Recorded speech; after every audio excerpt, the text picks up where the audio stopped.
Well, thank you, Dewey. Can everybody hear me okay? I believe you can. All right. So, good morning, and I am really happy to be here with you this morning. I trust this has been a busy and productive week for you. I'll tell you a little bit about my week as we get started here. So, the plan for my week this week was to take off Monday and go to Maxwell and spend the day talking to all the courses at Maxwell, and then head to Wright-Patterson and spend a day and a half in the Air Force F-35 Summit, Sustainment Summit, to try to figure out how we're going to drive the operating costs down on the F-35 as a team so that we can afford them. Then from there to Little Rock and Camp Robinson there in Arkansas, where I joined General Rice and the leaders of the Guard and General Lingell and spent a morning with them. And then from there back to Langley to dedicate a memorial to the 100th anniversary of the 1st Fighter Wing. So it's the 100th anniversary of the Air Force's first units that stood up to fight World War I. And, you know, we were reminded yesterday that we've had the internet longer now than the airplane had been in the world when World War I broke out, and we integrated, you know, air power into combat in that time frame. And then down here with you guys, and then tomorrow we'll head out to Corona and join General Everhart and the rest of the Air Force leadership for a week there. So a busy week, but it didn't go exactly as planned. So when we were rolling down the runway at Langley Monday morning in a C-21, right after takeoff, we took a bird down the left engine. So great airplane, sucked the bird up without really, you know, much indication. Great crew, we burned off gas, we got on the ground, and we worked through doing those things with Air University on VTC. And I bring that bird strike up, and I'll come back to it here a little bit. But, you know, ultimately it's just another day, another great job by our crew, and we got through the rest of our week. As I join you guys this morning, I got a couple of questions that I'm going to want to talk to you about. And the first one is, are we ready? Are we ready as an Air Force, and are we ready for what? So the world we live in, the world that I grew up in, the world that you've been in an Air Force, has been 26 years of combat, but for the most part, 26 years of predictable combat. You knew when you were going to rotate for the most part, and I'm making some assumptions here that may not hold as true for you as they do for the world I was in, but you kind of knew what your battle rhythm was going to be. We were going to support these two long-term fights in Iraq and then in Afghanistan and then spreading around. It'd be punctuated by hurricanes and earthquakes and the things that you guys respond to, but it was fairly predictable. The environment was fairly permissive for us, and we knew how we were going to operate and kind of where we were going to go and what we were going to do. So that world has changed, and we're now once again in a world where smart, tough, capable peer adversaries have spent 25 years watching what we do, watching what you do, and coming up with ways to target our weaknesses and take advantage of them, or mitigate our strengths and be able to operate in the face of the things that we bring to the battlefield. So we've enjoyed 25 years of relative advantage that meant the joint force, all of us, could kind of go where we wanted, when we wanted, and do what we wanted. And now that relative advantage is wearing out a little bit, and we're going to have to figure out how we're going to engage in this new world. So that means we're going to face contested, degraded, operationally limited environments everywhere we go, starting from before we take off from our CONUS bases, you know, where we live most of the time.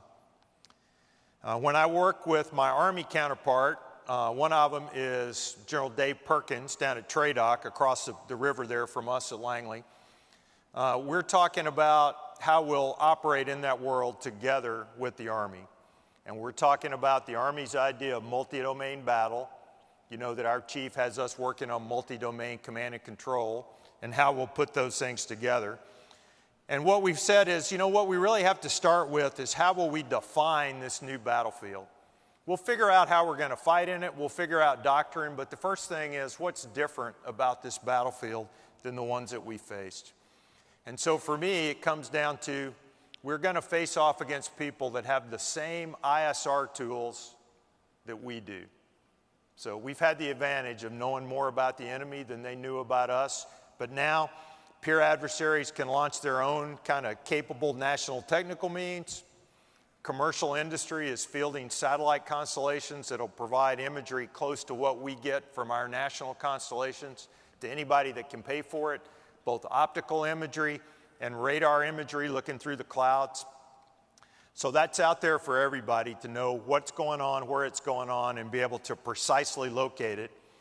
And then the spread of ubiquitous long-range fires.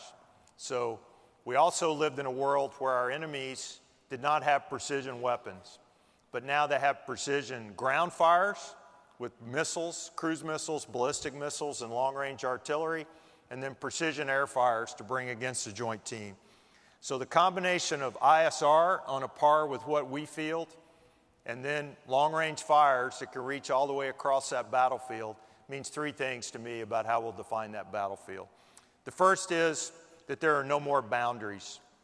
So if I'm a soldier and I look at the battlefield, I'm going to start off kind of with lines on the map because I need to know where my authority is and where it's not, who I'm going to coordinate with, my higher echelons and my lower echelons. To the enemy on this new battlefield, that doesn't matter as much. And to us as airmen, frankly, that's never mattered as much, right? We didn't see those lines on the map. We knew we could operate all the way across the battlefield and bring effects to it. But the first one is recognition that there are no more boundaries on the battlefield. The next one is there are no hiding places.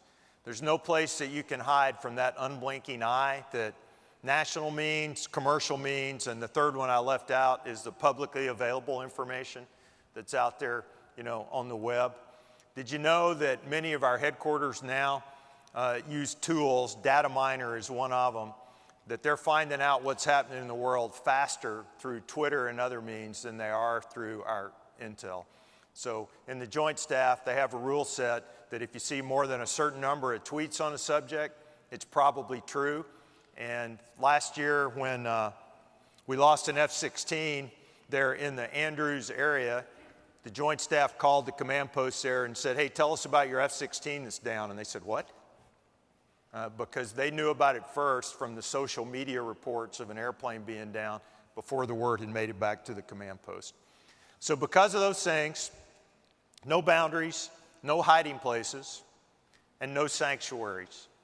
There's no more line between being safe in America. Before we start to head out, we can expect to be attacked with both kinetic and mostly non-kinetic tools to try to prevent us from doing that. There's no sanctuary in the ports, both the seaports or the aerial ports, and there's no area on that battlefield where we can take our time, get our act together, do a little training, and then move forward into the battlefield.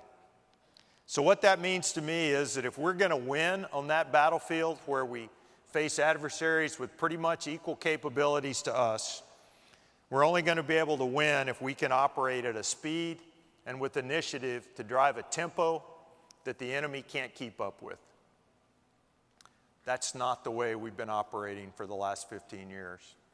We've been operating on battlefields where we centrally controlled all our actions, primarily because we were in a war, and wars where we were willing to trade the benefit of 5 or 10 good weapons released on the battlefield in order to avoid one bad one.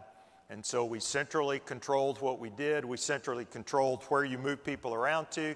We centrally controlled the ISR. We centrally controlled each bomb back at a headquarters, maybe targets that were selected all the way back at a higher headquarters. We picked our targets and we picked where you were going to go through a board process. So, a COCOM would hold a joint targeting board to pick targets we're going to hit 3 days from now, or to allocate our ISR against things we wanted to look at 3 days from now. In a war against Russia on the European plain, or a war against China in the West, the odds are that the targets you pick to hit 3 days from now will no longer be there. And there's a possibility that the force you plan to hit them with will no longer be there. And so we're going to have to rethink our approach to that battlefield. And what that means is that the joint force is going to have to learn to work together in different ways. We're going to have to, what Dave Perkins, my TRADOC counterpart, calls arrive at converged solutions on the battlefield where we operate under a commander's intent.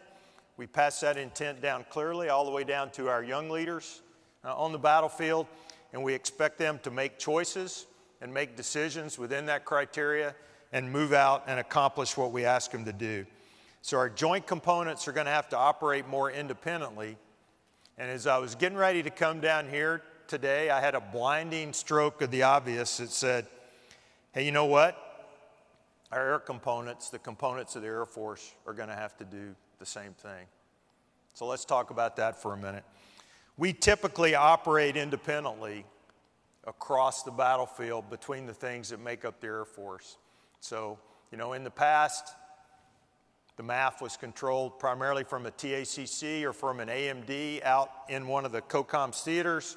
The CAF was controlled somewhere else. We might coordinate our actions where we needed to, but we mostly operated in independent spheres, you know, across the battlefield. When our nation last entered war against a peer adversary, if you think back to 1942, and we sent an expeditionary force into North Africa, we were not experienced in battle. We hadn't thought through really how to command and control air and land power together, and we got our nose bloodied in North Africa, and we had to learn some hard lessons. And at the end of that period, in 1943, the Army, which contained the land component and the air component in the Army Air Corps, wrote a manual called Field Manual 100-20. And the first line in Field Manual 100-20 says, air and land power are co-equal and interdependent. Neither is the auxiliary of the other. And since then, we've gotten that wrong some. We had to get it right when we were against a peer adversary because we might lose if we didn't. When we don't face a peer adversary, we negotiate around that, chasing dollars. And so sometimes airmen would go after that interdependent part and say, hey, you know, really we can win this without the Army. We don't need a ground force. Sometimes soldiers would go after that co-equal part and say, you know, the land force is the dominant force on the battlefield and everybody else supports them. When you're going to fight a peer adversary, you don't have that luxury. And what I would tell you this morning is when we're going to fight together as a multi-domain Air Force on the battlefields of the future, we no longer have it. So try this out. The CAF and the MAF are co-equal and interdependent. Neither is an auxiliary of the other. Air superiority can't be provided without the mobility resources that make it possible. The joint mobility that you provide for the joint force can't be provided without the combined armed support that lets you get in and out of the places that you need to. So let's start with that idea, and then let's think about broadening that a little bit. Look, all of us operate under the protective umbrella that Global Strike Command gives us of nuclear deterrence. All of us will operate around the world not really worrying about a nuclear weapon falling on the base where we are because we know Global Strike Command has our backs. All of us operate under the PNT, the Precision Navigation and Timing information that's provided by Air Force Space Command through the GPS constellation and by the secure comms that let us communicate around the world. All of us operate with the benefit of the intelligence, surveillance, and reconnaissance that gathers data all over the world, processes it, and gets it to us so that we can use it. And more, all of us operate either under the threat of cyber attack or under the protection of our networks given to us by our cyber forces. So what we'd like to do is avoid having a group of guys sit down to write an update to Field Manual 100-20 6 or 7 years from now that had learned the hard way that all of these capabilities are co-equal and interdependent, and neither is the auxiliary of the other. So look, the CAF depends every day on a MAF that is agile, innovative, and ready to roll to do what we need to do. General Everhart also invited me out to Mobility Guardian and your big exercise this year. And it was a great opportunity for me to go out and see what you're doing and see the work you're doing toward becoming more agile, innovative, and ready to roll. And what I saw when I was there was, you know, the best of your force, kind of the top of your air crews, eager, motivated, and starting to think about how is the MAF going to operate in this contested, degraded, and operationally limited environment. And I saw the steps of us trying to integrate across some of the targets that you were faced with. We tried to provide some assets to think about, okay, these airfields have defenses that have to be beat down in the area before you can go in. How will we coordinate that? General Everhart would say that your force took some losses coming into those airfields, but those losses weren't because of you. They're because we hadn't really integrated our approach to coming in and out of those airfields. Now, over the last 15 years, I've seen lots of steps of us doing that. One of the ones I like to talk about is the tanker force out of Manas over Afghanistan. So spending a year there as a wing commander at Bagram, I watched our tanker force transition from a force that went to an orbit and waited for people to show up so that they could pass them the gas that they needed to operate, to a force that was thinking about where is the next troops in contact event going to happen? Where are the fighters now? What angle will they take to get to that target? How can I cut them off and get in front of them so that they can take gas on the way down and arrive on top of that target fully fueled and ready to stay as long as they need to stay? When will one of those wingmen need to come off and top off with fuel, and what can I do to expedite that process, and how can we work together to safeguard the people of Afghanistan and take care of our troops on the ground? The next step of integration I saw at Mobility Guardian is, you guys can back me up on this or disagree with me, but a lot of the steps that have been taken for innovation on the battlefield have been in the airdrop mission, because you have to, right, to be able to get in and off of those targets.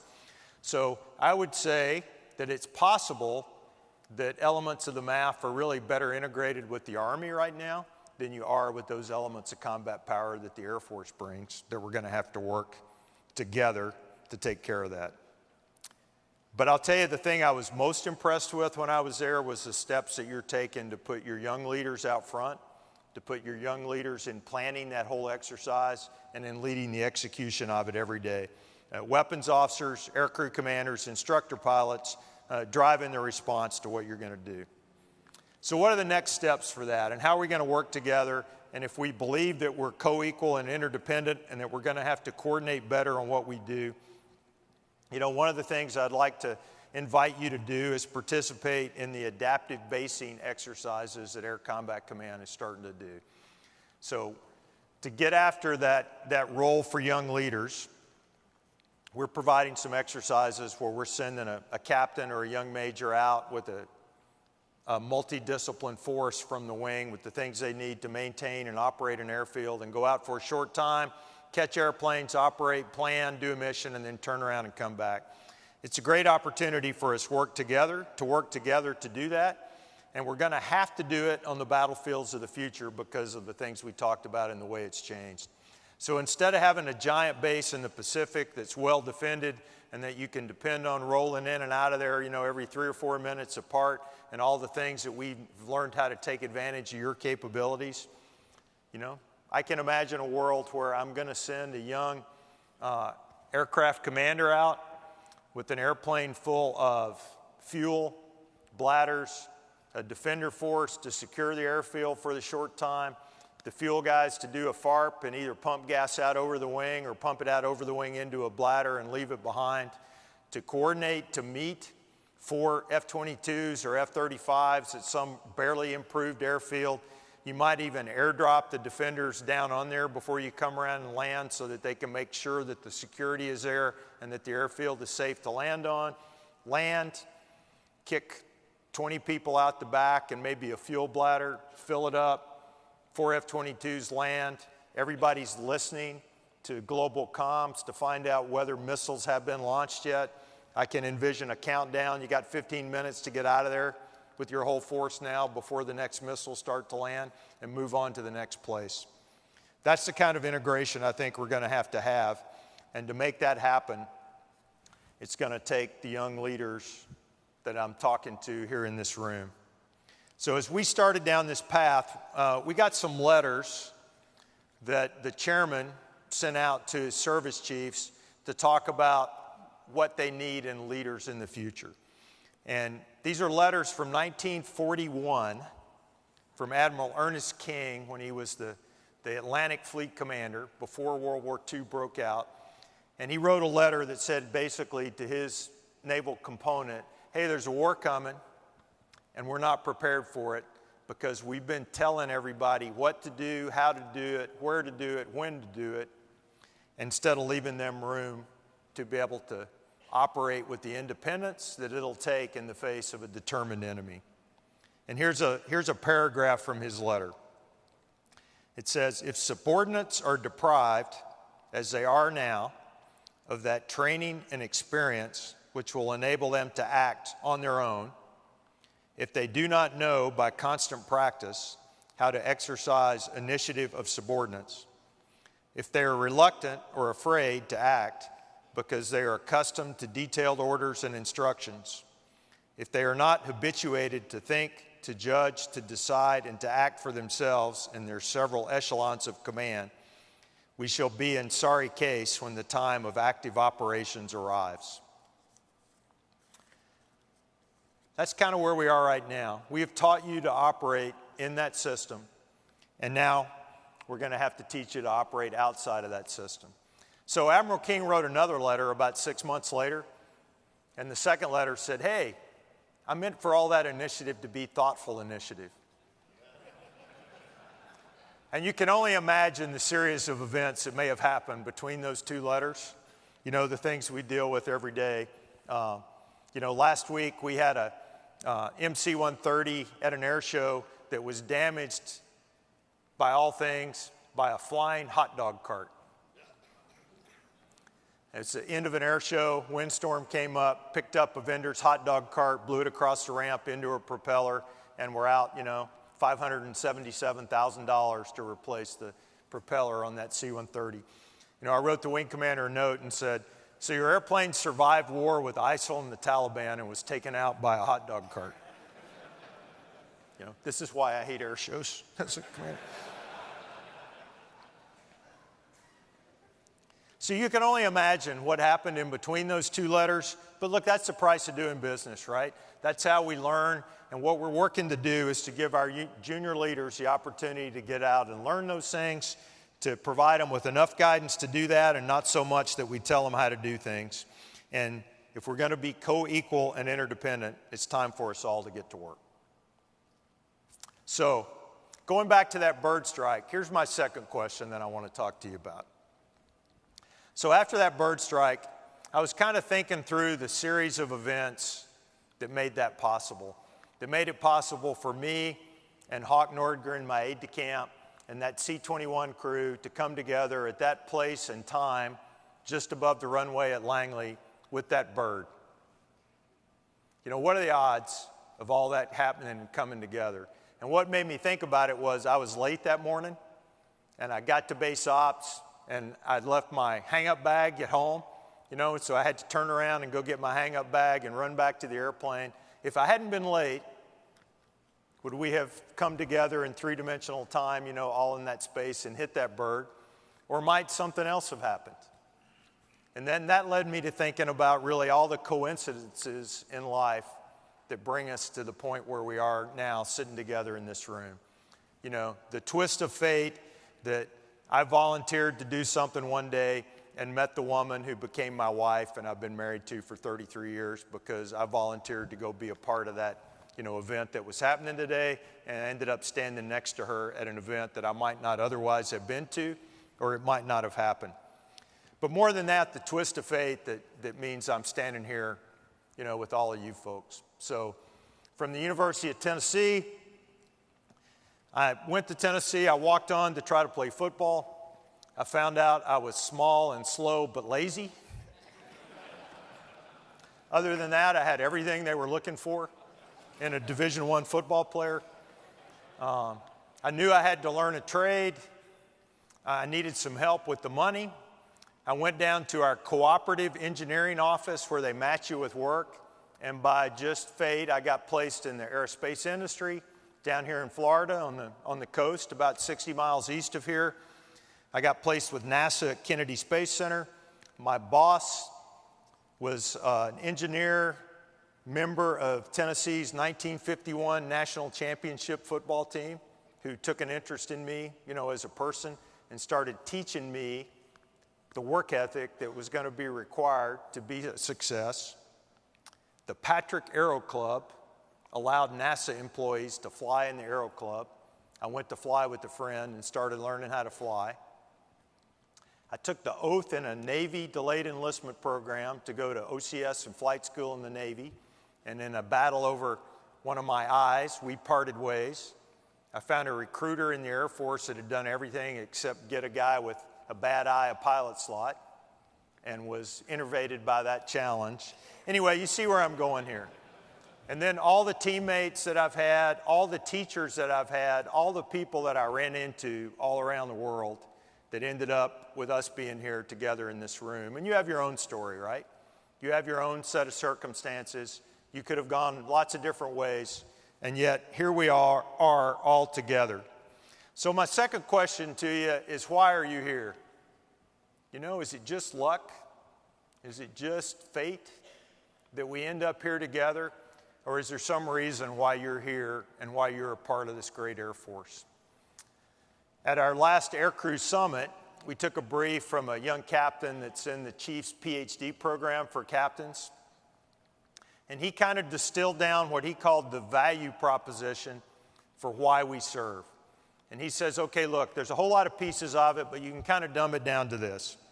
People join the military because they want to do amazing things with amazing people in order to have the opportunity to change the world. Now, if you're in the Air Force, you might add amazing things with amazing people in cool machines, you know, to part of it. That's a pretty succinct value proposition, I think. You can think about how that fits with you. You know, what I want to tell you when you're here in this group is that this is a unique moment in time, and you're here as part of a unique, great team that has really never been anything like it in the world, and certainly in our country. You're part of a team that's been at war for 26 straight years. No other Air Force has ever done that and ever endured it. And we show some of the strain of it, right? And you're aware of it, and you see it. You tell us about it. We're not doing things perfectly. But when you look at the fact that we've been at war for 26 straight years, that we haven't had a budget passed in 7, 9, depending on how you want to interpret it, and we're kind of making our way through, it's a pretty good team that you're on. And as you think about what you're going to do with your life and where you want to go, I want to remind you that this is not easy to recreate. Being a part of an amazing team to do amazing things with an opportunity to change the world is not something that most people get to do. And I'm really proud to be a part of this amazing team that you make up and have the chance to do amazing things and to try to make the world better. So thanks for all that you do for our Air Force. Remember that we are co-equal and interdependent, and that we depend on each other for everything that we do. I'm going to take some questions. When we get done with that, we're going to present this year's P.K. Carlton Award. And when you hear the citation for that award, I think you'll see it's an example of the kind of teamwork it takes to come together for us to solve the world's problems as we go forward. And if we have a few minutes, I'm happy to take your questions. So thanks very much.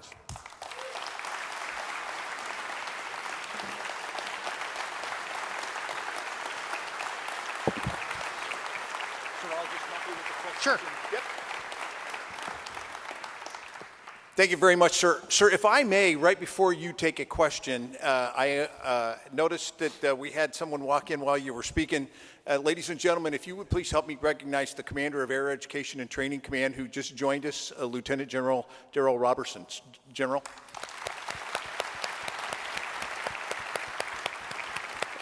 And General Holmes, thank you for letting me hijack your question period to do that. So, questions for the General, I please. should have. I saw him. Okay. And we've got one right here in the front from this young lady. Thank you for calling me young. Good morning, sir. Lieutenant Colonel Jennifer Federer. I'm from the HAF A8XM. Thank you for coming and speaking with us today. I know you have a lot of programming and planning experience in your background. As we make a shift to the CAF and in spending more and more money on emerging technologies, how do you see, if we're asking the math to take more and more risk, that we will be able to continue to be agile, innovative, and ready to roll? Is there any concern that we may not be able to meet the demands of ACC and our other partners? So I think that's a great question. Thanks. And it's something that Joe Everhart and I talked about after Mobility Guardian, and as we looked at those lessons and how we worked through it. We also took a talk the other day from one of our great AMLOs, or 2 or 3 of our great AMLOs that are out there operating with the Army. And we had a conversation after that as well. So the question is, where is the knee in the curve, and is there any amount of money that we can spend that can make our big airplanes safe to operate, in the real teeth of that highly contested environment? And how do we invest in keeping them safe? And how do we split the investment in destroying threats before they can be brought to bear against those airplanes and the other resources? And I think that's the line that we're walking on, that we got to figure it out. My take on it is that the first place I would go, beyond the things that we provide in kind of terminal defenses to protect against shoulder-launched missiles and to try to work against the small arms kind of things around airfields, the first place that we should invest is in making sure that we share situational awareness and that we share knowledge of the battlefield that we're in, so that we can all make informed decisions based on our offensive and defensive capabilities. The first step to me is, hey, can I go land at that airfield today, right now, and how do I know? How is that information driven? Who decides that? And how is it presented to me if I'm the AC of a C-17 coming in to land somewhere? Or as a tanker, where is the closest threat to me? Where are my assets that are there to protect me and let me be here? And what do I need to be able to make that decision? So I would focus first on that part of it. And then we had a directed energy summit earlier this year, and we're looking at the capabilities of directed energy to defend aerial platforms. And we had started down a road that said we were going to demonstrate through Project SHIELD a capability to put that system on a fighter-sized platform. And as part of our deliberations, we decided, 1, that's a much harder technical problem, and 2, we should start with the bigger airplanes because they have the extra electricity that it takes, they have the extra performance to be able to carry it, and it's a much simpler problem because you don't have to aim a beam through transonic airflow. And so we decided as an Air Force that we're going to turn our efforts toward that first. So we're going to look at a potted solution that you could hang on a tanker or hang on an airlifter that would provide terminal defense against air threats. And so I would tell you, we're thinking through that. And we're going to have to work together to think through it from this co-equal and interdependent view. But for me, the first place I would go is making sure that we're able to share all the information that is known so that young leaders can make appropriate decisions about where and when they're going to go. Does that get after it? Next question, please.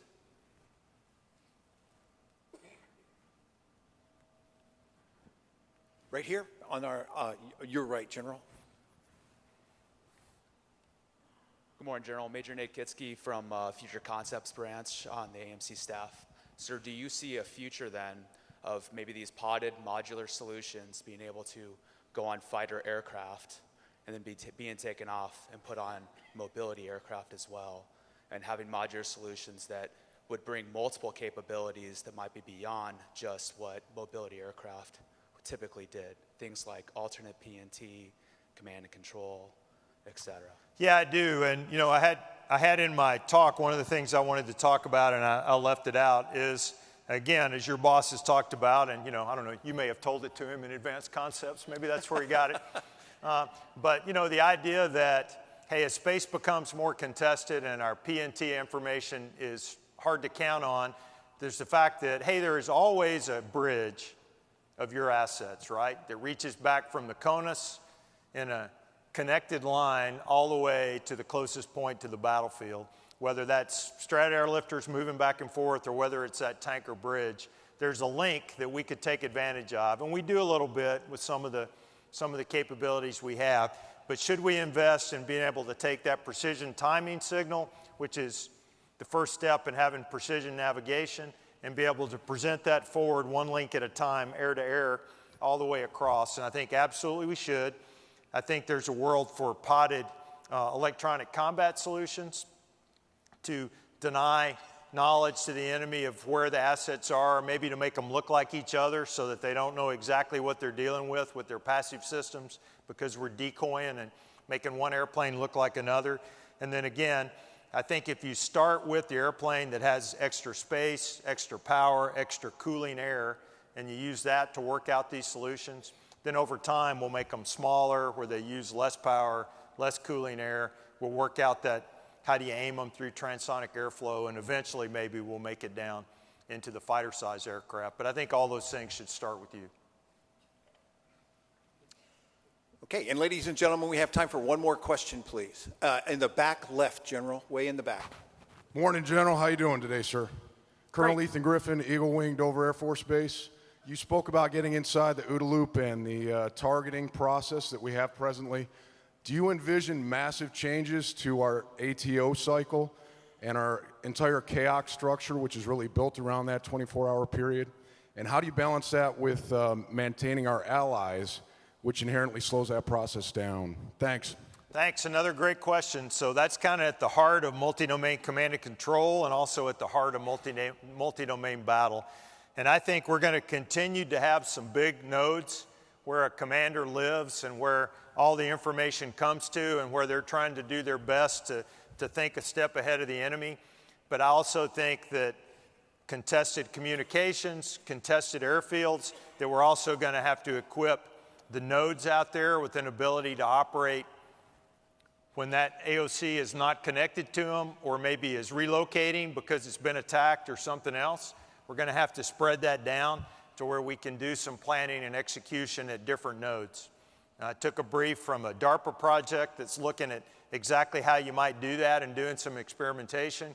They're talking about passing it down inside the Air Force, like to the wing level, to be able to do planning. And one of the things we said is, hey, that's great, but it's not enough. We're going to have to push it into our ASOSs and ASOCs that are out with divisions, and we're going to have to push it into coalition headquarters and the places that we work, and do more of a distributed planning process where instead of everything being done at the AOC and pushed down to individual air crews, we're probably going to have to do some parts of it ourselves and push it out there and then feed it into the larger system so they have SA on where we're going and where we're doing. But I think the world is inescapably going to drive us, and if we aren't careful, we'll goof it up, right? Because what we're talking about is how do we get all the data in, and how do we use algorithms to sort through it all and provide all that information to a commander and an AOC. But just as important is how will we push that information out to the young leaders that have to make decisions on the battlefield in a timely way without any help, and to people that are planning to be able to operate if they can't talk to people and if they can't get the direction within a commander's intent. So I think all these things are required, and we're going to have to work through that together, and we need to make sure we don't get too enamored with the technology that brings it all together and forget that at least as important a component in speed and operating tempo is freeing you up to make decisions on your own without having to wait for all that to happen. So great question. I think that's at the heart. The things we talked about are the things that we have to work out together. And again, thank you for letting me be here with you today. General Holmes.